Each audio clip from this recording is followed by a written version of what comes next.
Okay, kiddos, we have made it to the last set of notes for the whole year. And now we're talking about 12.1. We're talking about 3D figures. Okay, so now this is the first time we're talking about the things in three-dimensional shapes. Okay, the things that you can actually hold in your hand. Okay, so what we're going to talk about are the surface areas of volumes of spheres. Okay, and to start that off, though, we're going to talk about some components of 3D shapes. So the first thing we're going to talk about are cross section. So what is a cross section? Okay, a cross section is the intersection of the plane and a solid. So you can think of like a plane as like a sheet of paper. Okay, so if you imagine like a sheet of paper, and we took it and we went right through something, okay, right through it, it would create what we call a cross section, okay, and it would make a certain shape. So if we cut that out, it would make a shape of a square, right? And then imagine on this one right here, if I took this card or piece of paper and I sliced it right through there, right, it would make this shape, right? And that would be a rectangle that would make, right?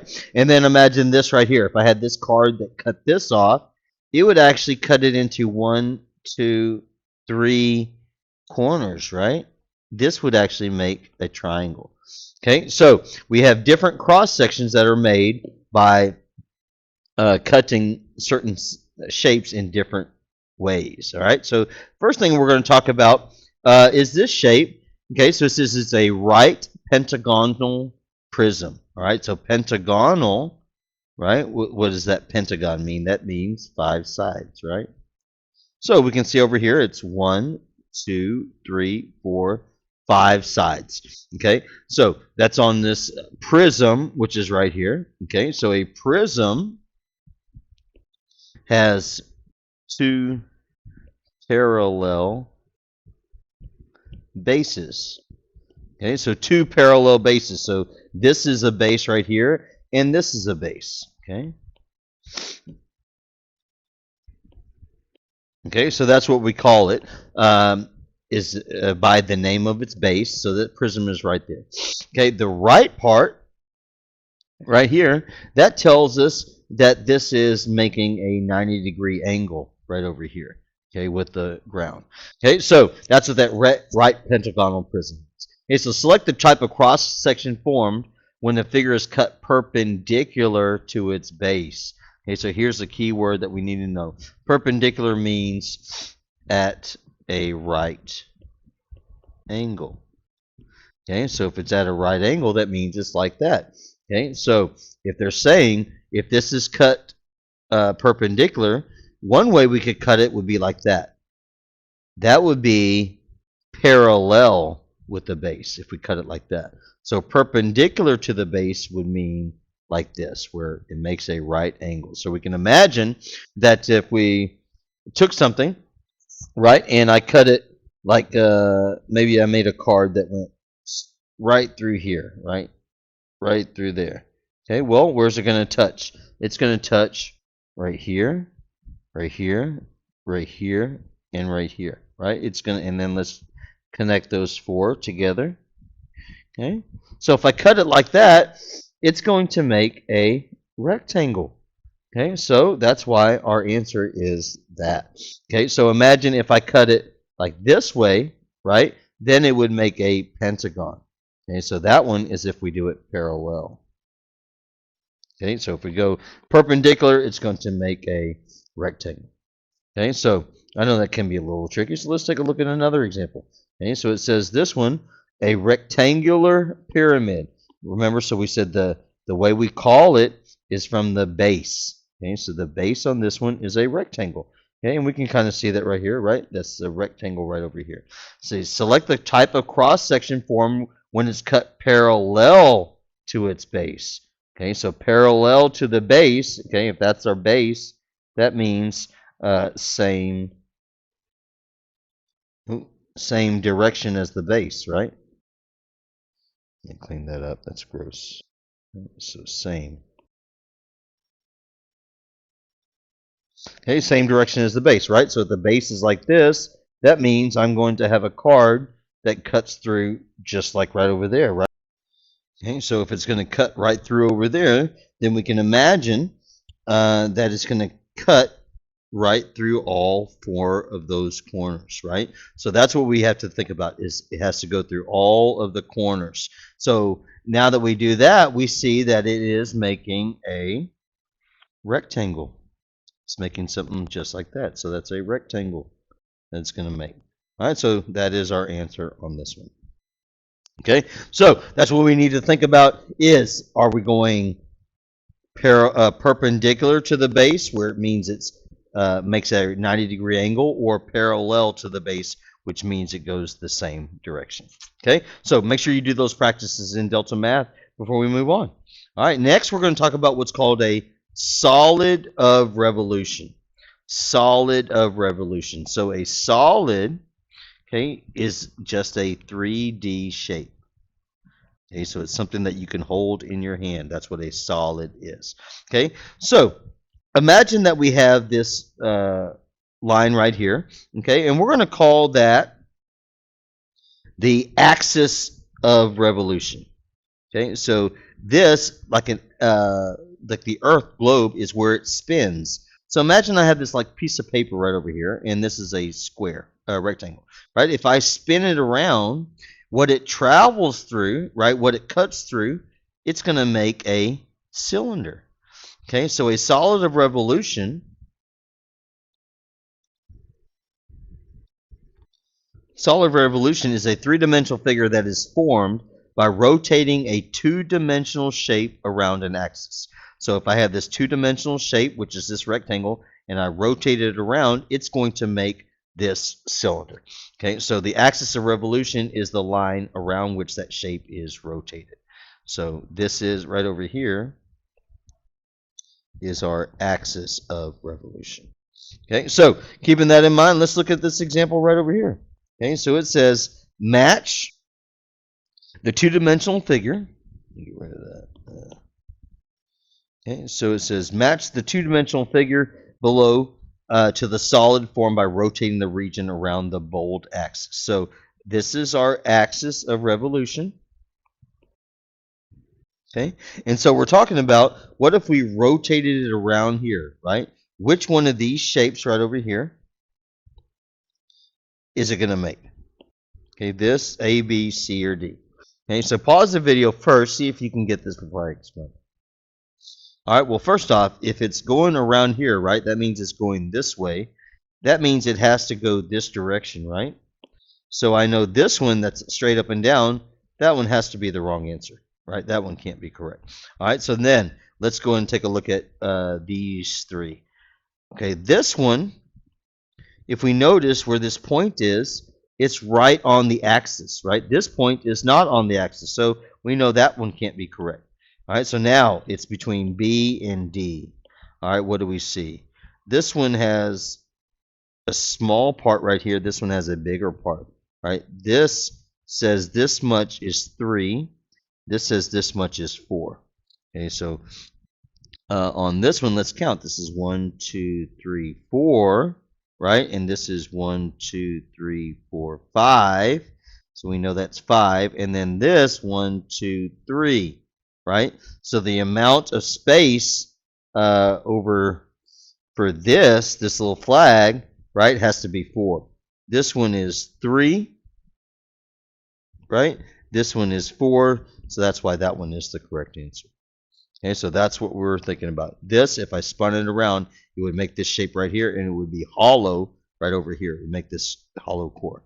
All right, so keeping that in mind, see if you can get this next one on your own.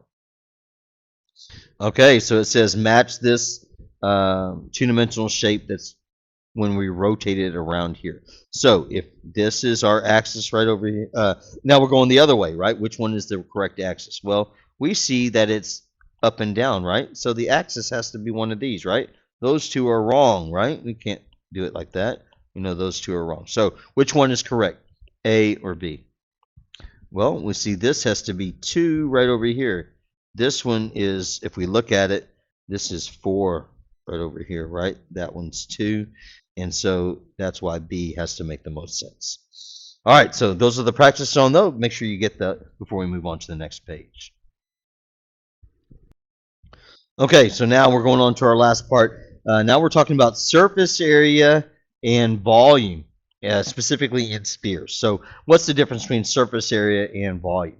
And so surface area, right, as it may make sense with the surface, that's the surface area is if we covered everything on the outside. Everything covering the outside. Okay, and then that's similar to what you would think the volume. So the volume is everything filling the inside. Okay, so that's what the difference is between surface area. So surface area is everything covering the outside, like if we painted it. Volume is everything filled it, like we filled it like with a bowl if we poured it inside. So we know a sphere is like a ball. Okay, it's like a globe. Hemisphere, hemi means half, right? So half a sphere is called a hemisphere. Okay, and so the surface area formula for the sphere is going to be this, right? So this looks a little tricky, but that's okay. This is 4 times pi times the radius squared, right? So r, we know, is the radius. Okay, then for the volume, it's very similar. The only difference in 4 is going to use 4/3, and instead of squared, because square is for area, for volume, we're going to use third, which is cubed. Okay, this is called cubed. And so that's cubed, and this one's pronounced squared. Okay, so that's the difference between area and volume. Okay, so similarly on a hemisphere, the formula is very similar. Okay, so on the surface area of a sphere, it's 4 pi r squared. This one is 3 pi r squared. So if we cut it in half, it goes from 4 to 3. Now the volume is exactly what you might think it is. If the volume is this, if a hemisphere is half of it, then we would take this and just divide by 2. So that's why this volume of this is the same thing except for divide by 2. So hopefully that makes perfect sense to you. So keeping that in mind, let's just get right into some practice. Okay, so it says on this first one, what is a volume of a sphere? So on this side of our notes, we have spheres. This side we have hemispheres. Okay, so on this one, we're going to look over here. It says the volume of a sphere with the radius of this. Okay, so this is what we're trying to find. What is the volume of this sphere? Okay, and it gives us this radius. All right, so let's use the volume formula of a sphere. So V equals 4/3 pi r cubed. Okay, cubed, since we're using volume. So keeping that in mind, let's just input our stuff. Right, so we want to find the volume. So we're going to say the volume is equal to 4/3 pi times, instead of the radius, we're going to put 39.6, and we're going to cube it. Okay, if we put that into our calculator, now this says to the nearest tenth. We know to the tenth it just means 1 decimal place. Okay, so if we put that into our decimals to 1 decimal place, let's go ahead and write down 4 of them just so we can get our rounding correctly. So we're going to say the volume is approximately 950.7757, right? So what would that be if we round to the nearest tenth? That would be 950 point, right? And so this 7 tells us to raise that 7 to an 8. So that's going to be our answer, 950.8. And since it's volume, we're going to say meters cubed. Okay, so cubic meters. All right, so keeping that in mind, let's talk about the volume of a hemisphere. So the only difference is we're going to use this formula. All right, so we're going to say the volume of the hemisphere is 4/3 pi r cubed, and since it's hemisphere, we're going to take half of it. Okay, so they want the volume of that with the radius of that. Let's just plug it in. Volume equals 4/3 pi. So the radius r, we're going to put 3.6. Going to cube it, divide by 2. That means our volume is going to be approximately 54,316.746. So if they want to the nearest tenth, go and give us our final answer. That is approximately 54316.7, right? Because that 4 tells us to leave that 7 as it is. Okay, and then what do we call it? We're going to say centimeters Since it's volume, it is cubed. All right, let's keep it moving. Okay, so now let's step it up into our last two problems. Now, let me tell you about a change on this, though. So on this one, this is not going to be 9.6. Go ahead and change that to 32.5. Okay, and then on the second one, okay, this is not going to be 47.7.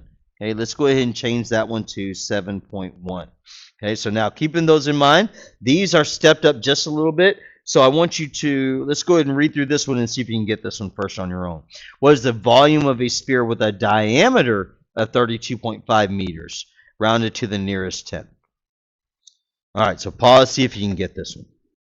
All right, so now here's the key on this one. All right, so we talked about for the formula, we're not using diameter, though. We are using radius. So on the key on this, we got to figure out what the radius is, right? So we know the diameter, right, is equal to 2 times the radius, right? So that means if we're trying to find the radius, then we would just divide by 2, right? And that would give us the radius, right? So we just take the diameter and divide by 2. So keeping that in mind, let's just think about that. So if the radius is going to be equal to 32.5 divided by 2, which is 16.25. So now that we know that that's our radius, now we can just plug it in. So that's going to be volume is 4/3 pi times the radius cubed. That means the volume is going to be approximately that 17,974.164. All right, so give us our final answer. That means it's going to be approximately, if we're going to the 10th of a cubic meter, that's going to be 17974 point. That 6 tells us to raise that 1 to a 2 meters cubed. All right, hopefully you got that one on your own. Get this last one on your own, hopefully. Try it. All right, so this one, we know it's the volume of a hemisphere. So we need to make sure we're using the formula for a hemisphere. But this one also, they give us the diameter. So that means the radius is going to be equal to 7.1 divided by 2, right? So that's going to be equal to 3.55. Okay, so that's what we need to make sure is that we're using that one. So now we know our volume is going to be equal to 4/3 pi times our radius cubed divided by 2, right? So that means volume is going to be approximately, if we put that into our calculator, 93.700. So this might be a little tricky. What's going to be our final answer? This one's going to be equal to 93.7. Yes, because that 0 tells us to leave that 7 as it is. So that's our final answer. All right, so that's it. We're done with all of our notes for the year. Make sure you do those practices. Let me know if you have any questions. You got this.